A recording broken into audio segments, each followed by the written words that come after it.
The Velthari Dominion had ruled the Andromeda sector for 3 millennia. Their crystalline warships cut through space like fragments of broken starlight, their bioneural networks processing information faster than most species could blink. When their capital world of Kethmoran went dark, at 0347 Galactic Standard Time, the silence that followed was deafening. Commander Nix Vorthok, of the Hegemony Intelligence Corps, stared at the readings on her holographic display, her 4 eyes blinking in rapid succession, a clear sign of distress among her people. "Run the scan again," she ordered, her voice carrying the authority of someone who had witnessed the rise and fall of a dozen civilizations. "Ma'am, I've run it 17 times. The result is the same," replied Lieutenant Carrix, his tentacles trembling as they manipulated the sensor controls. "The entire Velthari fleet, over 40,000 vessels, has simply vanished." Across the galaxy, similar scenes played out in command centers and intelligence hubs. The Zephyrian Trade Federation's stock markets crashed within hours. The Octani Republic's military high command went into emergency session. Even the ancient primarchs of the Celestial Throne, being so old they remembered when stars were young, stirred from their meditative trances. The Velthari weren't just another empire, they were the empire. Their influence stretched across 17 star systems. Their technology was centuries ahead of most galactic civilizations, and their military doctrine had never known defeat. They had been the stable constant in a chaotic galaxy, the immovable object that defined the political landscape. Now they were gone. Fleet Admiral Korvath Grymax, the grizzled veteran who commanded the Outer Rim Defense Force, received the news while reviewing patrol reports in his ready room. The message crystal flickered to life, projecting the image of Supreme Chancellor Velonis of the Galactic Council. "Admiral," the Chancellor's ethereal voice resonated through the quantum field, "we need your fastest ships at the Velthari border. Something has happened, something unprecedented." Grymax's scarred face remained impassive, but internally, alarm bells were ringing.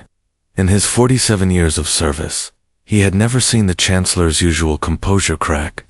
"What kind of something, Chancellor?" "The impossible kind. The Velthari Dominion has fallen. Not conquered, not defeated in battle, simply, erased.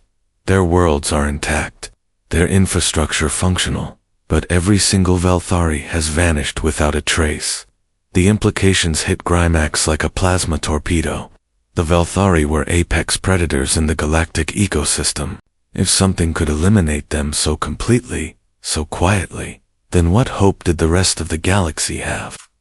"There's more," Chancellor Velonis continued, her image flickering with quantum static. "Our deep space monitoring stations detected a single transmission from the Velthari capital just before the blackout. It wasn't in any known language, but our linguists managed to decode one word. Terrans." Grymax's blood ran cold. Terrans, the mythical species from the outer spiral arm that most civilizations considered little more than primitive savages. The few scout reports that existed described them as a young species, barely having achieved interstellar travel, confined to a single yellow star system. "Are you suggesting," Grymax said slowly, "that these Terrans somehow eliminated the Velthari Dominion?" "I'm not suggesting anything, Admiral. I'm stating facts. The Velthari are gone, and the last word they spoke was Terrans. We need to know what we're dealing with." As the transmission ended, Grymax stared into the void of space beyond his viewport. Somewhere out there, in the darkness between stars, a new player had entered the game, and they had announced their presence by eliminating the galaxy's most powerful empire overnight. The age of the Velthari was over. The age of the Terrans was about to begin. Part 2. The investigation 3 days after the Velthari Dominion's disappearance. The joint investigation fleet assembled at the neutral station of Nexus Prime. Representatives from 7 major galactic powers had put aside centuries of rivalry to face this unprecedented threat together. Dr. Moralith Starweaver, the Ethereal Collective's foremost synorcheologist, stood before the holographic display showing the Velthari star system. Her translucent form shimmered with nervous energy as she addressed the assembled delegates. "The forensic analysis is complete," she began, her voice carrying the melodic tones of her people. "What we found defies conventional understanding of warfare, technology, and physics itself." Admiral Grymax leaned forward in his seat. "Explain." "The Velthari weren't killed," Starweaver continued. "They were, relocated. Every single biological trace, every piece of Velthari DNA, every neural pattern stored in their biocomputers, all of it has been quantum tunneled somewhere else. The precision required for such an operation is beyond anything we've seen." Diplomat Renzik Voss of the Meridian Syndicate, his cybernetic implants glowing with data streams, interrupted. "You're saying someone transported an entire species across space? That's impossible. The energy requirements alone would drain a dozen stars." "That's what we would have said," Starweaver replied, "but the evidence is undeniable. More disturbing is how they did it. We found residual quantum signatures unlike anything in our database, except for one match." The hologram shifted to show a sector map highlighting a small, seemingly insignificant region in the outer spiral arm, a yellow star system, previously marked as primitive non-threat in galactic databases. "The Sol System," Starweaver said. "Home to the species that calls themselves humans. Intelligence Director Xenothos Void, whose species had perfected the art of information warfare, spoke from the shadows where his form was barely visible. Our data on these humans is limited. They only achieved faster than light travel 50 years ago. Their technology appears crude, their military doctrine primitive. How could they possibly, because we were looking at the wrong things," interrupted a new voice. Captain Lysander Redmayne of the Stellar Cartographers Guild materialized as a hologram, his weathered face bearing the marks of a lifetime spent exploring the galaxy's frontiers. "I've been tracking anomalies in the outer spiral for decades," Redmayne continued. "Energy signatures that didn't match any known technology. Spatial distortions that appeared and vanished without explanation. We dismissed them as natural phenomena. But now, Grymax's eyes narrowed. "Now you think they were testing something?" "Not testing," Redmayne corrected. "Perfecting. The humans weren't just developing faster than light travel. They were developing something far more advanced.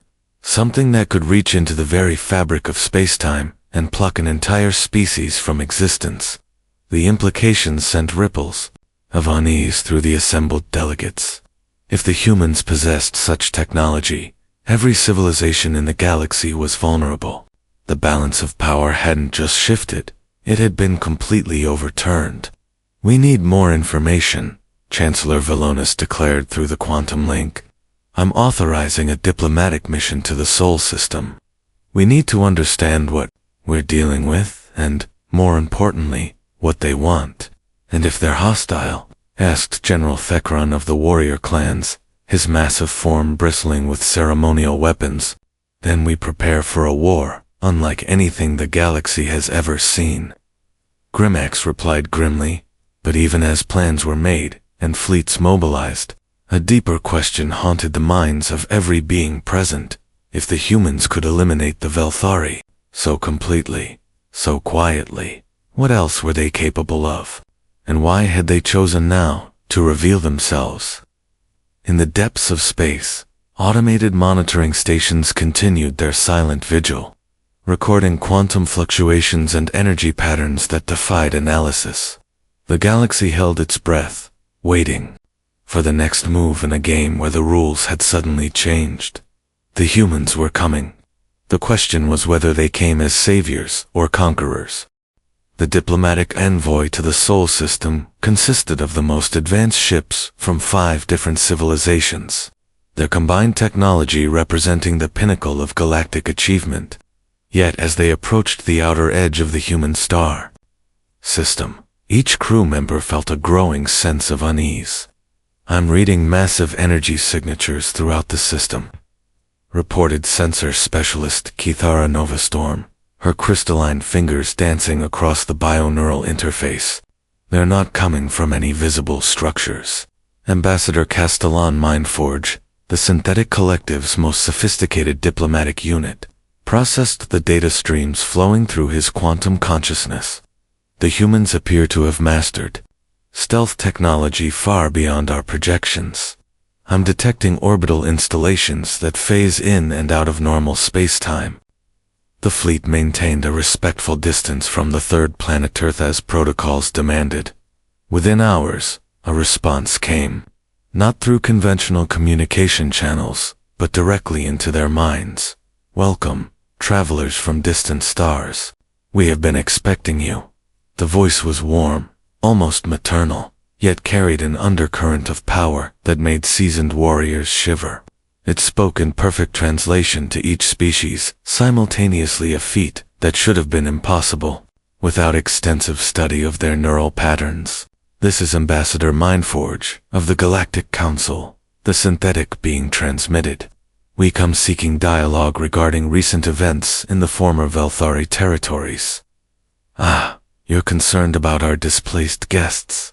Please, accept our invitation to speak in person. Coordinates are being transmitted to your navigation systems." The coordinates led them to what appeared to be empty space, but as their ships approached, reality seemed to fold in on itself. A massive structure materialized around them, not space station, but something that defied classification. It was part organic, part crystalline, part pure energy, constantly shifting between states of matter. "By the void," whispered Captain Redmayne, his explorer's instincts both thrilled and terrified by what he was seeing. "It's beautiful and impossible." As their ships were guided into docking bays that adjusted themselves to accommodate each vessel's unique configuration, the delegates prepared for the most important meeting in galactic history. The artificial gravity felt natural, the atmosphere was perfectly adjusted for each species' needs, and the corridors seemed to know where they wanted to go before they did. They were led to a vast chamber that resembled a garden more than a meeting room. Trees from dozens of different worlds grew in impossible harmony, their branches intertwining to form a living cathedral. At the center stood a figure that appeared human at first glance, but something in her bearing suggested she was far more than she seemed. "I am Lyra Void Whisper," she said, her voice carrying the same warmth they had heard in space. "I serve as humanity's primary liaison for interstellar affairs. Please, be comfortable. We have much to discuss." Ambassador Mindforge stepped forward, his sensors analyzing every detail of their host. "We come seeking answers about the Velthari Dominion. Our records indicate they simply ... vanished." "They were relocated," Lyra replied with a gentle smile, "to a dimension where they can no longer harm others. They are alive, unharmed, and free to build a new civilization, one that doesn't require the suffering of others to thrive." The delegates exchanged glances. Admiral Grimex, attending via hologram, spoke carefully. The Velthari were a powerful empire. The technology required to ... relocate them suggests capabilities we didn't know existed. "Humanity has always been skilled at doing the impossible," Lyra replied. "We've had to be. Evolution on Earth required adaptability, innovation, and the ability to overcome seemingly insurmountable challenges. When we reached the stars, we brought those traits with us. But how?" pressed Dr. Starweaver. "Our scientists estimate the energy requirements." "You're thinking in terms of conventional physics," Lyra interrupted gently. "We learned long ago that the universe is far more flexible than most species realize. Matter and energy are simply different expressions of consciousness. When you understand that fundamental truth, moving stars becomes as simple as moving thoughts." The implications were staggering. If humans could manipulate reality at the quantum level through consciousness alone, they weren't just technologically advanced, they were approaching godhood. "The Velthari were slave masters," Lyra continued, her tone becoming more serious. "They built their empire on the suffering of others, considering themselves superior to all other life forms. We gave them numerous opportunities to change their ways peacefully. And when they refused, asked General Thekran, we made the decision for them. Sometimes, the greatest act of compassion is removing someone's ability to cause harm both to others and to themselves. The garden around them seemed to pulse with life, as if responding to the conversation. The delegates realized they weren't just in a meeting room, they were inside a living entity. One that existed partially in normal space and partially in realms beyond their comprehension. What happens now? Chancellor Valonis asked through the quantum link. Lyra's smile returned, but it carried a weight that spoke of decisions that would reshape the galaxy. Now, we help you all evolve. The age of conquest and domination is ending. The age of cooperation and transcendence is beginning. And if we refuse... The question came from an unexpected source, Captain Redmayne, his explorer's courage overcoming diplomatic caution. Then you'll find yourselves making the same journey. As the Velthari, Lyra replied, her voice still warm, but now carrying an edge of steel. But we have faith in you. Humanity has always believed in the potential for growth, for change, for becoming something greater than what you were. As the meeting continued, the delegates began to understand that this wasn't just first contact, it was the beginning of a new era. The humans hadn't just eliminated the Velth. They had announced their intention to reshape Galactic civilization itself. The question was whether the galaxy would evolve willingly, or whether it would need to be guided toward enlightenment, just as the Velthari had been guided toward exile.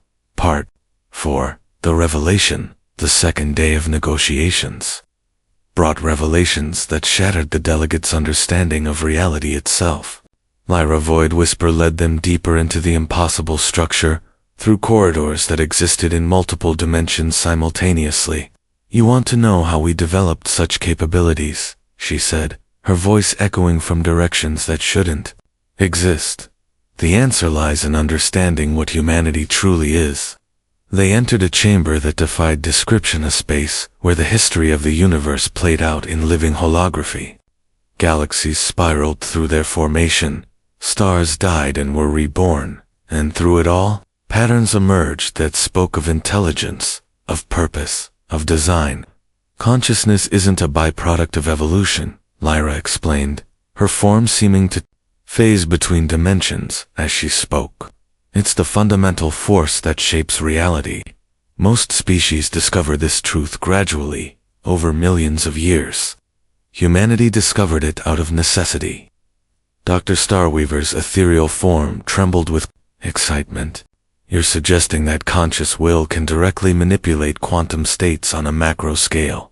I'm not suggesting it, Lyra replied. I'm demonstrating it. She gestured, and the chamber filled with scenes from Earth's history. But these weren't the primitive struggles the delegates expected.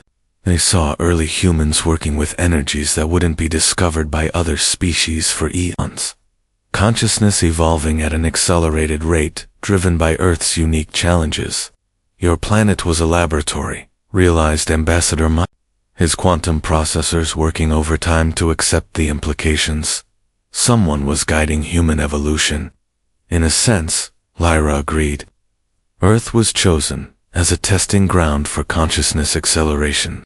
The conditions were perfect, dangerous enough to force rapid development, isolated enough to prevent interference. Over millennia, humanity developed abilities that other species would consider impossible. Admiral Grymax's holographic form flickered with agitation. You're saying humans are some kind of engineered species. We're saying humanity is what happens when consciousness evolution is accelerated by necessity, Lyra corrected. Earth threw everything at Usa's ages, volcanic winters, predators, diseases, natural disasters. We either evolved or died. Those who survived learned to bend reality to their will, because reality, as it existed, wasn't sufficient for survival. The chamber shifted, showing scenes of early human civilizations that bore no resemblance to the primitive societies described in galactic databases. Cities that existed partially in other dimensions.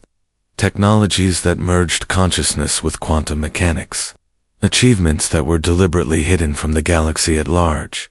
The Velthari weren't the first empire we've dealt with, Lyra continued. Over the past several thousand years, we've been quietly managing galactic affairs, preventing conflicts that could have consumed entire sectors, guiding species away from self-destruction. We've been the invisible hand, maintaining balance. Then, why reveal yourselves now?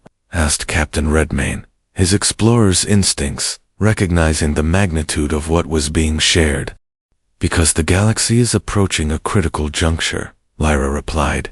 The old paradigm of conquest and domination is no longer sustainable. Species are developing technologies that could tear apart the fabric of space-time itself. Without guidance, without evolution, you'll destroy not just yourselves, but reality as we know it. The implications hit the delegates like a quantum shockwave. Humanity hadn't just eliminated the Velthari, they had been secretly protecting the galaxy from itself for millennia. The Velthari were the first to discover transdimensional weapon technology, Lyra explained. They were planning to use it to subjugate not just star systems, but entire parallel realities. We couldn't allow that. So you relocated them to prevent universal catastrophe, understood Dr. Starweaver. We relocated them to give them a chance to evolve, Lyra corrected. The dimension they now inhabit is designed to challenge their assumptions about power and domination. They'll either grow beyond their current limitations or remain trapped in their own making. General Thekran's warrior instincts were struggling with the concept. You're saying every conflict, every war, every territorial dispute've been manipulating all of it. We've been preventing the conflicts that would have ended civilization, Lyra replied. The small wars, the territorial disputes, the trade conflicts, those are necessary for growth. But species-ending conflicts, reality-threatening technologies, consciousness-destroying weapons, those we prevent. The chamber around them began to shift again, showing possible futures timelines where various species achieved transcendence, and others where they fell to their own destructive impulses.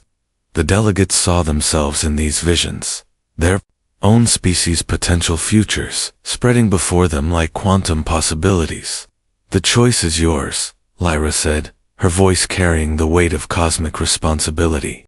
Evolve willingly, and join us in shepherding the galaxy toward its next phase of development.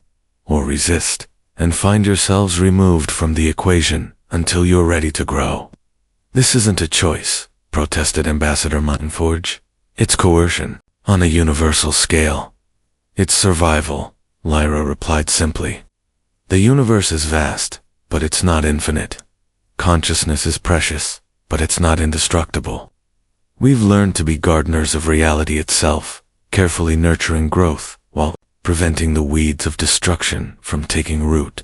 As the delegates absorbed the magnitude of what they were being told, one truth became clear. The galaxy they thought they knew was an illusion. The real power, the real decisions, the real guardianship of civilization had been in human hands all along. The question now was whether they could accept this new reality and find their place in it, or whether they would join the Velthari in their dimensional exile, removed from the game until they were ready to play by the new rules. The revelation of humanity's true nature sent shockwaves through the galactic community. Emergency sessions convened on every civilized world as species struggled to comprehend their new reality. The humans hadn't just hidden their power, they had orchestrated the very framework of galactic civilization in the depths of the living station. The delegates found themselves in what Lyra called the Chamber of Choices. The space existed in a state of quantum flux, showing possible futures based on the decisions they would make in the coming hours. We understand this is overwhelming, said another human who had joined them, a being who introduced himself as Orion Stormcaller, his very presence seeming to bend space-time around him. But time is a luxury we no longer have. The chamber filled with images that chilled the delegates to their core. Other galaxies, other realities, where consciousness had evolved without guidance. Civilizations that had achieved transcendence, only to turn their power toward destruction. Entire realities collapsed into quantum foam, their potential snuffed out by species that had gained godlike power without wisdom. This is what happens when consciousness evolution proceeds without balance, Orion explained. The Velthari were 3 discoveries away from developing reality-ending weapons. The Akthani Republic is currently researching consciousness viruses that could infect entire species. The Zephyrian Trade Federation is on the verge of creating economic systems that could collapse dimensional barriers. Admiral Grymax, attending through quantum entanglement, spoke with barely controlled fury. You've been manipulating us, controlling our development, deciding our fate without our consent. We've been preventing your extinction, Lyra replied, calmly. Every species faces the same choice when they reach consciousness, maturity, evolve, or die. Usually, they choose death either through war, environmental collapse, or transcendence without wisdom. We've been giving you more time to choose wisely. Dr. Starweaver's form pulsed with conflicting emotions. The knowledge we could have gained, the discoveries we could have made, you've stunted our growth by protecting us from our own mistakes. Have we? Orion asked, and the chamber shifted to show alternate timelines. In realities where we didn't intervene, your species achieved technological transcendence 18,000 years ago. You also went extinct 15,000 years ago, taking 3 neighboring galaxies with you when you tried to weaponize dark energy. The images were undeniable. In timeline after timeline, species that achieved rapid technological advancement without wisdom ended in universal catastrophe. The path humanity had forced them to take slower, more carefully guided, was the only one that led to long-term survival. So what happens now? Asked Captain Redmayne, his explorer's mind already working through the implications. Do we accept your guidance and become junior partners in your cosmic gardening project? Or do we resist and find ourselves relocated like the Velthari? That depends on your species' maturity, Lyra replied. Some of you are ready for the next phase of development. Others need more time to grow. And some, she gestured, and the chamber showed disturbing images from across the galaxy. Secret weapons, projects, consciousness experiments, reality manipulation research being conducted by species that had not yet developed the wisdom to use such power responsibly. Some are too dangerous to remain in normal space-time, Orion finished. They'll be relocated to learning dimensions, where they can explore their destructive impulses without endangering others. When they've learned wisdom, they'll be welcomed back. The delegates realized they were witnessing a transformation beyond politics or diplomacy. This was evolution on a cosmic scale, with humanity serving as the catalyst for galactic consciousness development. The celestial Primarchs whispered Intelligence Director Void, his shadowy form barely visible in the quantum flux. They've been unusually active lately. Are they part of this? The Primarchs are among the few species that achieved transcendence naturally, Lyra explained. They've been our partners in this work for millennia, though they prefer to remain in the background. They understand the necessity of what we're doing. And the species that prove themselves ready? Asked Ambassador Muttonforge. Join us in shepherding the galaxy toward its next phase, Orion replied. Learn to exist in multiple dimensions simultaneously, to guide consciousness evolution, to prevent the kinds of catastrophes that have destroyed countless other realities. It's a responsibility that requires wisdom, compassion, and the strength to make difficult choices. The chamber began to coalesce around them, forcing the delegates to confront the reality of their situation. They were no longer representatives of independent civilizations. They were students in a cosmic classroom, with humanity as their teachers. We need time to consider, said General Thekron, his warrior's pride, struggling with the new paradigm. Time is what we're offering, Lyra replied. Your species will be given chances to prove their readiness. Some will transcend quickly, others will need centuries or millennia. A few may never achieve the wisdom necessary for true transcendence. "And those that don't?" asked Dr. Starweaver. "Will be kept safe in learning dimensions until they do," Orion said simply. "No species is beyond redemption, but some need more time to grow than others." As the meeting concluded, the delegates found themselves facing a future none of them had imagined. The galaxy they had known was ending, replaced by something that was simultaneously more terrifying and more wonderful than anything they had conceived. The age of independent civilizations was over. The age of guided evolution had begun, and at the center of it all, humanity, the species they had dismissed as primitive savages, stood revealed as the gardeners of reality itself. The choice was no longer about power or territory or resources. It was about growth, wisdom, and the courage to become something greater than they had ever imagined possible. 6 months after the revelation, the galaxy had transformed beyond recognition. The announcement of humanity's true nature had triggered what historians would later call the Great Awakening period of rapid consciousness evolution that reshaped the fundamental structure of galactic civilization. In the newly established Transcendence Council chambers, beings from across the galaxy gathered to witness the formal transition of power. The old Galactic Council, with its politics and territorial disputes, had dissolved peacefully as species recognized the need for a new paradigm. Lyra Voidwhisper stood at the center of the crystalline amphitheater, her form now openly displaying the multidimensional nature that humanity had hidden for millennia. Around her, representatives from species that had chosen the path of evolution flickered between dimensions, their consciousness expanding beyond the limitations of single reality existence. "Today marks the beginning of the third age of consciousness," she announced, her voice resonating across multiple dimensional layers. "The first age was the emergence of awareness. The second age was the struggle for survival and dominance. The third age is the age of cooperation and transcendence."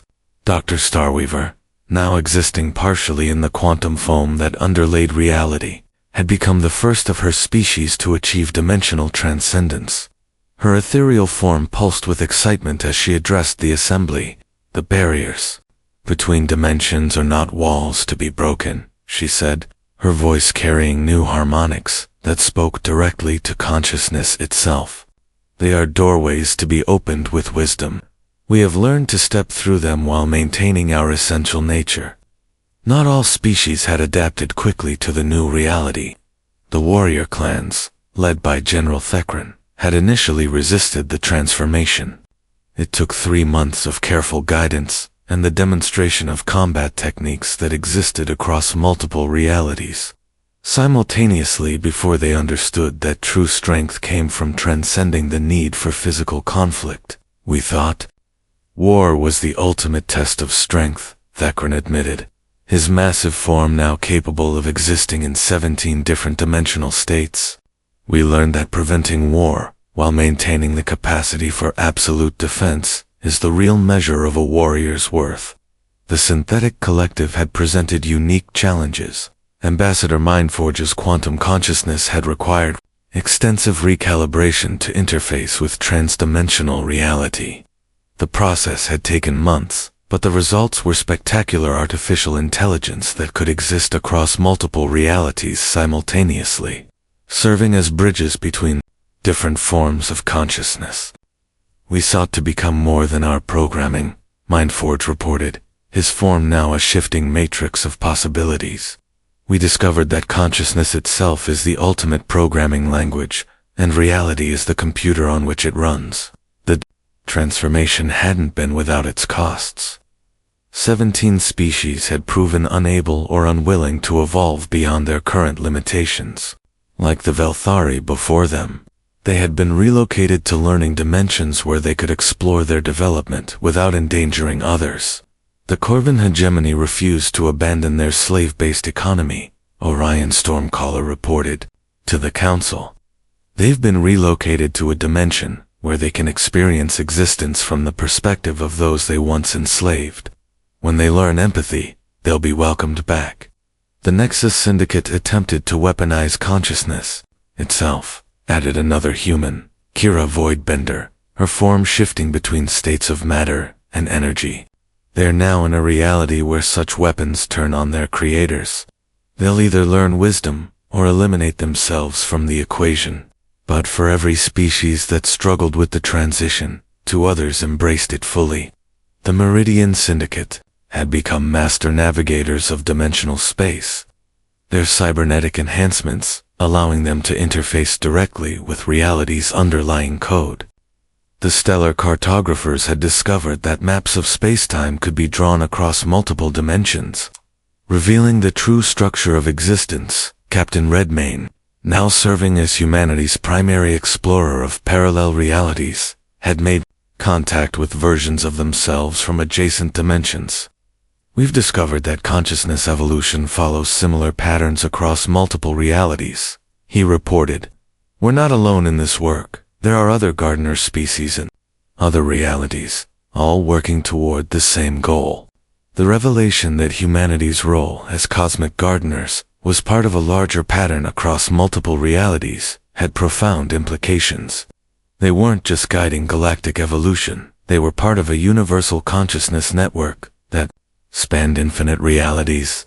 The ultimate goal, Lyra explained to the assembled delegates, is the convergence of all realities into a single, unified consciousness that maintains the diversity of individual experience while achieving universal harmony. It's the final stage of evolution, not just for species, but for reality itself.